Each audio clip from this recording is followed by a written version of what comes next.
70 mile தூரம், அதாவது 112 kilometre ஓடுனதுக்கு அப்புறமா அவரோட கால்ல இருந்து ரத்தம் வந்துகிட்டு இருக்கு. அவரோட இதய துடிப்பு இடி மாதிரி அவரோட காதல கேட்டுக்கிட்டு இருக்கு. கொஞ்ச நேரம் ரெஸ்ட் எடுத்துட்டு இந்த ரேஸை கண்டினியூ பண்ணலான்னு பக்கத்துல இருக்க கூடாரத்துல போய் உக்காடுறாரு. அவரோட உடம்பு லிட்டரலா அவரோட பேச்சை கேட்கறத நிறுத்திடுச்சு. அர்ஜென்ட்டா யூரின் போகணுன்றது கூட அவரால் எழுந்து நடக்க முடியல. அவரையே அறியாம அவர் மேல அவர் யூரினேட் பண்றாரு. அவரோட வாழ்க்கையில அவர் ஃபேஸ் பண்ண வழியிலே கொடுமையான வழியை இப்போ அனுபவிச்சுக்கிட்டு இருக்காரு. ஆனாலும் இந்த ரேஸ் இன்னும் முடியல. இன்னும் 30 மைல் தூரம் அவர் ஓடி ஆகணும். ஒரு நிமிஷம் கண்ணை மூடி உக்காந்து அவர் வாழ்க்கையில பட்ட கஷ்டத்தையும் அவர் ஃபேஸ் பண்ண ஸ்ட்ரகிளையும் கொஞ்ச நேரம் யோசிச்சு பார்க்குறாரு. கொஞ்ச நேரத்துக்கு அப்புறம் திருப்பி இந்த ரேஸை கண்டினியூ பண்றதுக்காக ரெடி ஆகுறாரு. வெயிட், என்ன பேசிட்டு இருக்கீங்க, யாரை பத்தி பேசிட்டு இருக்கீங்கன்னு கேக்குறீங்க. Yes, David Goggins, the world toughest man on the planet. Retired Navy SEAL David Goggins is described as the toughest man on the planet. வெறும் 17 மணி நேரத்துல 4030 புல்-அப்ஸ் போட்டு வேர்ல்ட் ரெக்கார்ட் பண்ணவரு. Everybody thinks I'm Superman. I had to tell them the truth. I was not always this strong guy you see. 60க்கு மேல ultra marathon ரேஸை complete பண்ணவரு.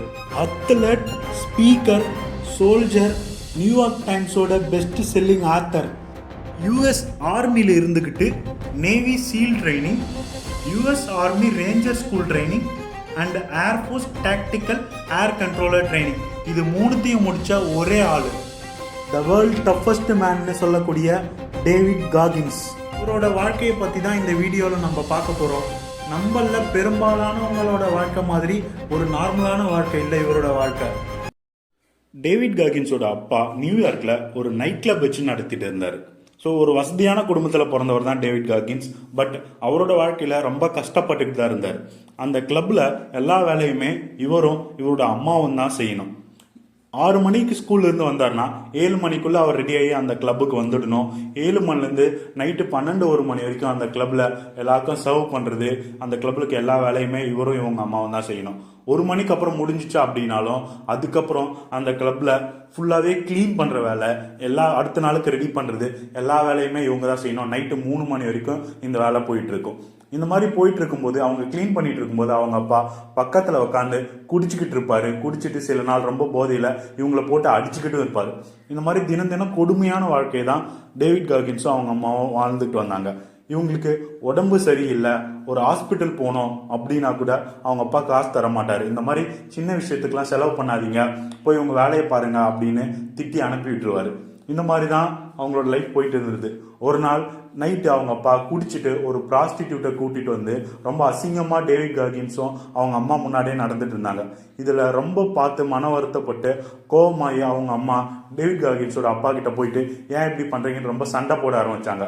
அவங்க அப்பா குடிச்சிட்டு ரொம்ப அதிகமாக அவங்க அம்மாவை வழக்கத்தோட அதிகமாக அடிக்க ஆரம்பிச்சிட்டாங்க. இதை பார்த்த டேவிட் காகின்ஸ் அவங்க அம்மாவை அடிக்கிறத போய் தடுக்க போறாரு. அவரையும் அவங்க அப்பா ரொம்ப அதிகமாக அடிச்சிடுறாரு. ஸோ இந்த மாதிரி ரொம்ப கொடுமையான வாழ்க்கையை ஃபேஸ் பண்ணிட்டு இருக்க அவங்க அம்மா ஒரு நாள் இதிலிருந்து நம்ம தப்பிச்சு போய் ஆகணும், இந்த வாழ்க்கை வேண்டாம் அப்படின்னு முடிவெடுக்கிறாங்க. ஒரு நாள் அவங்க அப்பாவுக்கு தெரியாம நியூயார்க்லேருந்து இண்டியானான்ற ஒரு நகரத்துக்கு தப்பிச்சும் போறாங்க. ஸோ அங்கே போயிட்டு அப்புறம் அவங்களோட வாழ்க்கை ரொம்ப நல்லா இருந்துச்சு அப்படின்னா இல்லை, இன்னும் மிகப்பெரிய 2 பிரச்சனையை ஃபேஸ் பண்ண ஆரம்பிக்கிறாங்க. முதல் ஒன் வறுமை. எப்பயும் அவங்க இதுக்கு முன்னாடி இருந்த அளவுக்கு இல்லாமல் இப்போ இன்னும் வறுமையை ரொம்ப ஃபேஸ் பண்ண ஆரம்பிச்சிருக்காங்க. வெறும் $7 கொடுத்து தங்குற மாதிரியான ஒரு சின்ன வீட்டில் தங்கிட்டு இருக்காங்க. சாப்பிட்றதுக்கே ரொம்ப கஷ்டப்பட்டுட்டு இருக்காங்க. அவங்க அம்மா 2லேருந்து 3 வேலை தினமும் 3 இடத்துல வேலைக்கு தினமும் போயிட்டு இருக்காங்க. டேவிட் காகின்ஸும் ஸ்கூலுக்கு போயிட்டு இருக்காரு. அவர் என்னதான் நியூயார்க்கில் கஷ்டப்பட்டிருந்தாலும் இங்கே அவர் ஃபேஸ் பண்ணுற ப்ராப்ளம் ரொம்ப டிஃப்ரெண்ட்டாக இருக்கு. இங்கே ரொம்ப அதிகமான ரேசிசத்தை அவர் ஃபேஸ் பண்ணுறாரு. கருப்பு வெள்ளை அப்படின்ற பாகுபாடு இங்கே இந்தியானால நியூயார்க்கை கம்பேர் பண்ணும்போது ரொம்ப அதிகமாக இருக்கு. அவர் கூட இருக்க ஃப்ரெண்ட்ஸே கருப்பு நாயை எதுக்கு இங்கே வந்தா உன்னை நான் கொன்னுடுவேன், இந்த இடத்த விட்டு வெளியே போ அப்படின்னு ரொம்ப ஆஷா பேசுகிறாங்க. அவர் ரொம்ப அசிங்கமாக ட்ரீட் பண்ண ஆரம்பிக்கிறாங்க.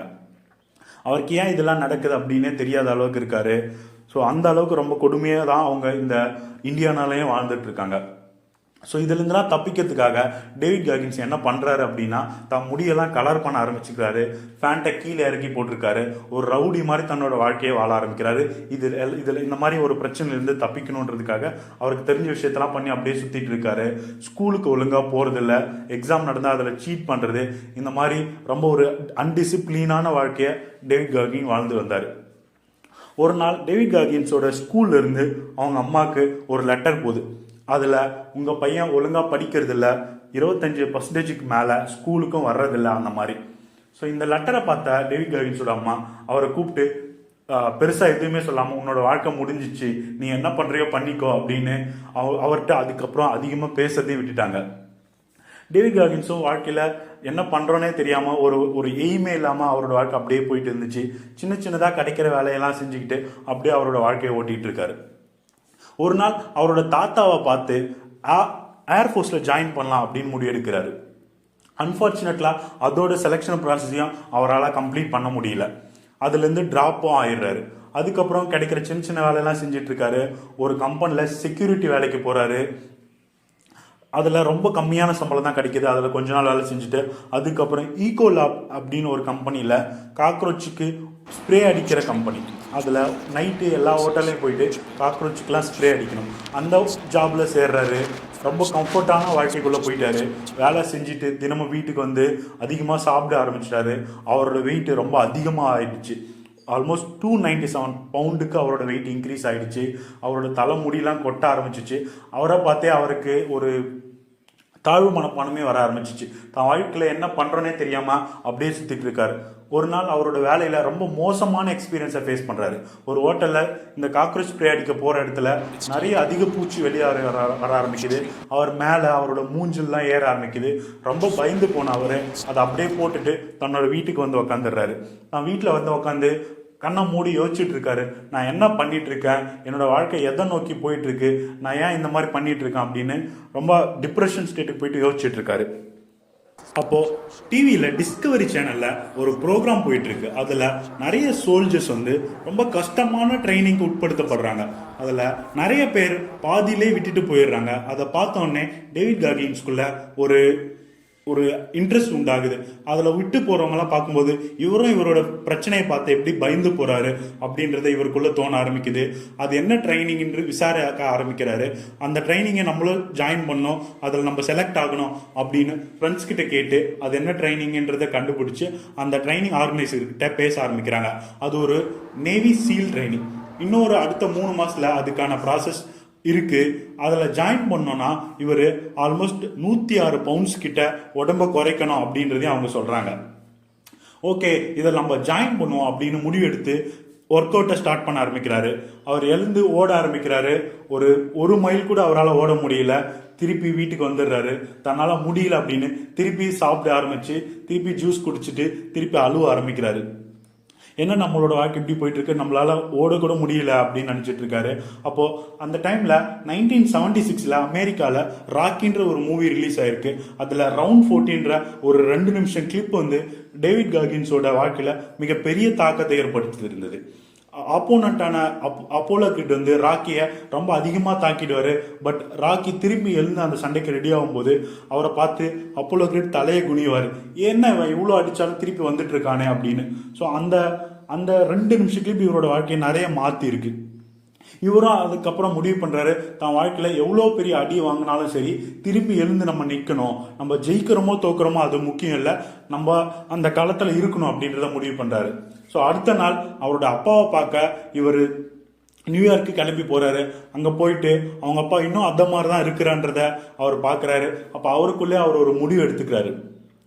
நீங்கள் இப்படி இருந்தது காரணம் நீங்கள் இல்லை, உங்கள் வாழ்க்கையில் நிறைய பேர் பண்ணதுனால நீங்கள் இந்த மாதிரி ஒரு கொடுமையான வாழ்க்கையை வாழ்ந்துட்டு இருக்கீங்க.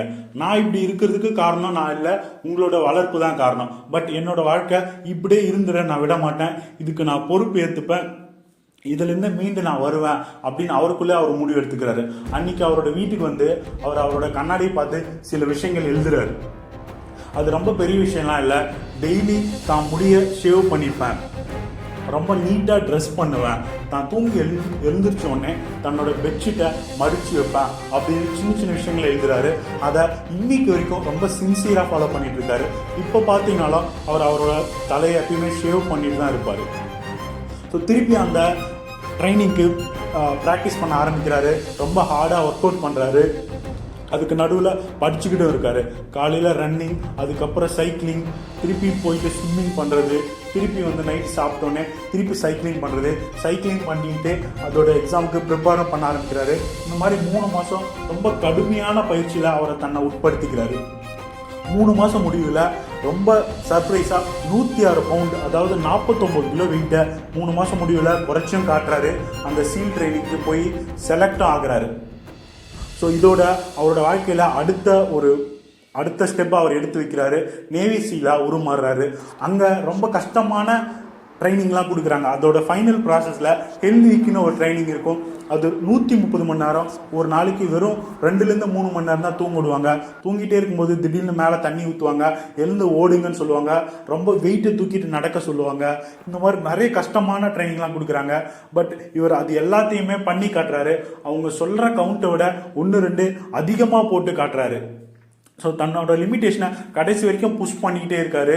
நேவி சீலா உருமாறுறாரு. தன் வாழ்க்கையோட அடுத்த கட்டத்துக்கு முன்னேறி நேவி சீலா ஆகி காட்டுறாரு. டேவிட் காகின்ஸோட வாழ்க்கையிலிருந்து நம்ம கற்றுக்க வேண்டிய ஃபர்ஸ்ட் அண்ட் இம்பார்ட்டன்ட் லெசன் என்ன அப்படின்னா, first accept the reality and face the reality. அவரோட வாழ்க்கையில் அவரோட நிலைமை என்னன்றதை அவர் புரிஞ்சுக்க ஆரம்பித்தார், அதை ஒத்துக்க ஆரம்பித்தார். அண்ட் அதை ஃபேஸ் பண்ணுறதுக்காக அவர் முயற்சியும் எடுத்தார். அதை ஃபேஸ் பண்ணி அதுலேருந்து தாண்டியும் வந்தார். இந்த மாதிரி நம்மளோட வாழ்க்கையில் நமக்கும் நிறைய விஷயங்கள் நடந்துகிட்ருக்கோம். நமக்கு நிறைய ட்ரீம்ஸ் இருக்கும். நம்மளோட ஃபினான்ஷியலாக நம்மளோட பொசிஷனை அடுத்த ஸ்டேஜுக்கு கொண்டு போகணும், நம்ம நினைக்கிற ஜாப்ல இருந்து அடுத்த ஜாபுக்கு போகணும், நம்மளோட ட்ரீம் ஜாபுக்கு போகணும். அந்த மாதிரி நமக்குள்ள நிறைய விஷயங்கள் நமக்கு ட்ரீம்ஸாக இருக்கும். இது எல்லாத்தையுமே நீங்கள் ரீச் பண்ணால் ஃபஸ்ட்டு உங்களோட கரண்ட் சுச்சுவேஷனை புரிஞ்சுக்கோங்க. நீங்கள் என்ன சுச்சுவேஷனில் இருக்கீங்கன்றத தெளிவாக புரிஞ்சுக்கிட்டு உங்களோட நிலைமைக்கு நீங்கள் தான் காரணம், உங்களோட வாழ்க்கையை நீங்கள் தான் மாற்றணும்னு அதுக்கான முழு பொறுப்பையும் நீங்கள் எடுத்துக்கிட்டு உங்களோட ட்ரீம்ஸுக்கான முயற்சிகளை பண்ண ஆரம்பிங்க. கடினமாக உழைக்கவும் ஆரம்பிங்க. கண்டிப்பாக உங்களால் இதை அச்சீவ் பண்ண முடியும். இவ்வளோ பெரிய அச்சீவ்மெண்ட்டை டேவிட் காகின்ஸோட பண்ண முடியும் அப்படின்னா நம்மளாலையும் நம்மளோட ட்ரீமை ஈஸியாக அச்சீவ் பண்ண முடியும். அதுக்கான எஃபர்ட்டை போட்டோம் அப்படின்னா. நேவி சீல அவர் ஒர்க் பண்ணிட்டு இருக்க டைமில் அவர் வாழ்க்கையில் ஒரு இன்சிடென்ட் நடக்குது. ஒரு ஆப்ரேஷன் அவங்களோட டீம் பண்ணிட்டு இருக்கும்போது ஒரு ஹெலிகாப்டர் ஆக்சிடென்ட்ல அவரோட க்ளோஸ் 2 ஃப்ரெண்ட்ஸ் இறந்துடுறாங்க. அவங்களோட ஃபேமிலி எல்லாமே ஃபண்டிங் இல்லாமல் ரொம்ப கஷ்டப்பட்டுட்டு இருக்கிறத டேவிட் காகின்ஸ் பார்க்குறாரு. அவங்களுக்கு உதவி பண்ணுறதுக்கு என்ன வழின்னு தேட ஆரம்பிக்கிறாரு. அப்போது ஸ்பெஷல் ஆப்ரேஷன் வாரியர் ஃபவுண்டேஷன் ஒரு ஃபவுண்டேஷன் இருக்கு. அந்த ஃபவுண்டேஷன் ஆர்மியில் செத்தவங்களோட குடும்பத்துக்கு உதவி பண்ணிட்டு இருக்காங்கன்றத அவருக்கு தெரிய வருது. அந்த ஃபவுண்டேஷனுக்கு ஃபண்டுக்கு உதவி பண்ணோம் அப்படின்னு நினச்சி நிறைய டொனேஷன் பண்ணுறாரு. அது மட்டும் இல்லாமல் நிறைய ரன்னிங்ஸ் ஓட ஆரம்பிக்கிறாரு. அந்த ஓடுறது மூலயமா வர ஃபண்டை கலெக்ட் பண்ணி அந்த ஃபவுண்டேஷனுக்கு டொனேட்டும் பண்ணுறாரு. இந்த மாதிரி நிறைய அல்ட்ரா மாரத்தான், ட்ரை மாரத்தான், இந்த மாதிரி நிறைய ரன்னிங் கலந்துக்கிட்டு அது மூலயமா ஃபண்ட் கனெக்ட் பண்ண ஆரம்பிக்கிறாரு. அண்ட் இந்த வேர்ல்டுலேயே ரொம்ப டஃபஸ்டான ரேஸ் எது அப்படின்றத சர்ச் பண்ண ஆரம்பிக்கிறாரு. பேட் வாட்டர் 135ன்னு ஒரு ரேஸை கண்டுபிடிக்கிறாரு. அது ஆல்மோஸ்ட் 135 மைல் இருக்கும், 217 கிலோமீட்டர் டிஸ்டன்ஸ். மட்டும் இல்லாமல் டெத் வேலி அப்படின்னு உலகத்திலே ரொம்ப வெப்பமான இருக்கிற பகுதி. ஜூனில் 54 டிகிரி செல்சியஸ் இருக்கும்போது இந்த ரேஸ் நடக்கும். டிஸ்டன்ஸ் மட்டும் இல்லாமல் அது ஒரு எலிவேட்டடாகவும் இருக்கும். சி லெவலுக்கு -280 ஃபீட்ல இருந்து அபோவ் 8300 ஃபீட் வரைக்கும் எலிவேஷனாக அந்த ரன்னிங் இருக்கும். இதை முடிக்கணும் அப்படின்னு முடிவு பண்ணி அந்த ஆர்கனைசர்கிட்ட பேசுகிறாரு. அதுக்கு ஜாயின் பண்ணோன்னா அதுக்கு முன்னாடி அட்லீஸ்ட் ஒரு 100 மைல் ரேஸாவது கம்ப்ளீட் பண்ணியிருக்கணும் அப்படின்னு அந்த ஆர்கனைசர் சொல்கிறாங்க. ஸோ அதுக்கப்புறம் அப்போ இருக்கிறதுலேருந்து ஒரு 4 நாள் கழிச்சு ஒரு 100 மைல் ரேஸ் இருக்குது. அதில் கலந்துக்கலான்னு டேவிட் காகின்ஸ் முடிவு பண்ணுறாரு. பெருசாக ப்ராக்டிஸ் பண்ணலனாலும் தன்னோட ட்ரைனிங் ரொம்ப ஹெவியாக இருந்ததுனால இதை ஈஸியாக தன்னால் கம்ப்ளீட் பண்ண முடியும் அப்படின்னு நினச்சி நேம் கொடுத்துட்டு அதில் கலந்துக்கவும் செய்கிறாரு. 70 மைல் தூரம் ஓடினதுக்கு அப்புறமா அவரோட உடம்புல இருந்து எல்லா எனர்ஜியுமே இழந்துடுறாரு. அவர் கால்ல இருந்து ரத்தம் வர ஆரம்பிக்குது. அவரோட இதயம் ரத்தத்தை பம்ப் பண்ண முடியாம துடிச்சிட்டு இருக்கு. அப்படியே உக்காந்த இடத்துல இருந்தே யோசிச்சுட்டு இருக்காரு. தான் பட்ட கஷ்டம், தான் ஃபேஸ் பண்ண எல்லா ஸ்ட்ரகிளையுமே யோசிச்சுட்டு இருக்காரு. அதுக்கப்புறமா எப்படியோ பொறுமையா எழுந்து அந்த ரேஸை கண்டினியூ பண்ண ஆரம்பிக்கிறாரு. தான் வாழ்க்கையில அவர் பட்டதுல ரொம்ப கொடுமையான கஷ்டமா அந்த ஒரு சூழ்நிலையை அவர் இன்னமும் சொல்லிட்டு இருக்காரு. ரொம்ப கஷ்டப்பட்டு அந்த ரேஸை எப்படியோ கம்ப்ளீட் பண்ணி முடிச்சிட்டாரு. அதுக்கப்புறமா அவர் புரிஞ்சுக்கிறது என்ன அப்படின்னா, எந்த ஒரு விஷயத்தா இருந்தாலும் நம்ம ப்ராப்பராக ப்ராக்டிஸ் பண்ணிட்டு தான் போகணும் அப்படின்னு முடிவு பண்ணுறாரு. அப்புறம் கொஞ்ச நாள் போது பேட் வாட்டர் 135க்கு ப்ராப்பராக ப்ராக்டிஸ் பண்ணுறாரு. அந்த ரேஸை கலந்துக்கிட்டு 5th பிளேஸில் அந்த ரேஸை கம்ப்ளீட் பண்ணி முடிக்கிறாரு. அது மூலயமா நிறைய ஃபண்டிங்கை கலெக்ட் பண்ணி இந்த ஃபவுண்டேஷனுக்கு டொனேஷனும் பண்ணுறாரு. அவரோட லைஃப்லேருந்து நம்ம கற்றுக்கிற 2வது முக்கியமான விஷயம் என்ன அப்படின்னா, the 40% ரூல். இது அவர் நிறைய இடத்துல சொல்லிட்டு இருக்காரு. நம்மளோட மைண்டு நம்ம ஒரு விஷயத்த செய்யும் போது நம்ம கிட்ட முடியல போதும் அப்படின்னு ஒரு இடத்துல சொல்லுது அப்படின்னா, நம்மளோட எனர்ஜியில வெறும் 40% தான் யூஸ் பண்ணியிருக்கோம். இன்னும் 60% நம்மளால யூஸ் பண்ண முடியும் அப்படின்றத டேவிட் காகின்ஸ் சொல்றாரு. அவர் 70 கிலோமீட்டர் தூரம் ஓடிட்டு அப்புறமா அவரால் முடியல, இதுக்கப்புறம் ஓட முடியாதுன்னு அவரோட மனசும் உடம்பு அவர்கிட்ட சொல்லிச்சு. பட் அவர் அதுக்கு அவரோட மூளைக்கிட்ட அவரோட மனசுகிட்ட சொன்ன ஒரே விஷயம் என்னன்னா, இதை நான் என்ன நடந்தாலுமே இதை நான் வெயிட் பண்ண போறதில்லை, நான் இதை முடிச்சே தீருவேன் அப்படின்னு அவரோட மைண்டை ட்ரிகர் பண்ணாரு. அதுக்கப்புறம் அவருக்கு புதுசா எனர்ஜி கிடைச்சதாகவும் திருப்பி ரொம்ப எனர்ஜியோட அந்த ரேஸை கம்ப்ளீட் பண்ணதாகவும் அவர் சொல்றாரு. நம்மளோட வாழ்க்கையை நம்ம ஒரு விஷயத்தை செய்யும் போது போதும், இதுக்கப்புறம் நம்மளால செய்ய முடியாது அப்படின்னு நம்ம மைண்ட் சொல்லிக்கிட்டே இருக்கோம். அந்த டைம்ல நம்ம பண்ண வேண்டியது ஒரே ஒரு விஷயம்தான். என்ன நடந்தாலும் சரி, இதை நான் விட்டு கொடுக்க மாட்டேன், இதை நான் விட்டுட்டும் போக மாட்டேன், நான் இதை கண்டினியூ பண்ணுவேன், இதை நான் முடிச்சே தீரும் அப்படின்னு நம்ம மைண்டுக்கு நம்ம புரிய வைக்கணும்.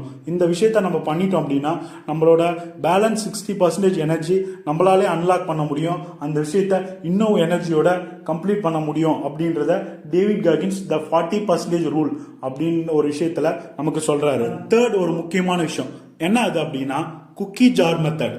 குக்கி ஜார் மெத்தட் என்ன அப்படின்னா, நம்ம லைஃப்ல பண்ண சின்ன சின்ன அச்சீவ்மெண்ட்ஸ், நம்ம ஃபேஸ் பண்ண ப்ராப்ளத்தை ஃபேஸ் பண்ணி நம்ம வெளியே வந்தது, இந்த மாதிரியான நம்ம பண்ண சின்ன சின்ன விஷயங்கள் எல்லாம் நம்மளை பற்றி பெருமையாக நம்ம நினைக்கக்கூடிய விஷயத்தை எல்லாமே ஒரு பேப்பரில் எழுதி நீங்கள் ஒரு கிளாஸ் ஜார்லேயோ இல்லை ஒரு பாக்ஸ்லேயோ போட்டு வைக்கலாம். உங்களுக்கு ஒரு கஷ்டமான சுச்சுவேஷன் அப்படின்னு வரும்போது அதை எடுத்து நீங்கள் பார்த்தீங்கன்னா அந்த சுச்சுவேஷனை ஃபேஸ் பண்ணி அதுலேருந்து மீண்டு வர்றதுக்கு உங்களுக்கு அது நிறைய ஹெல்ப் பண்ணும்.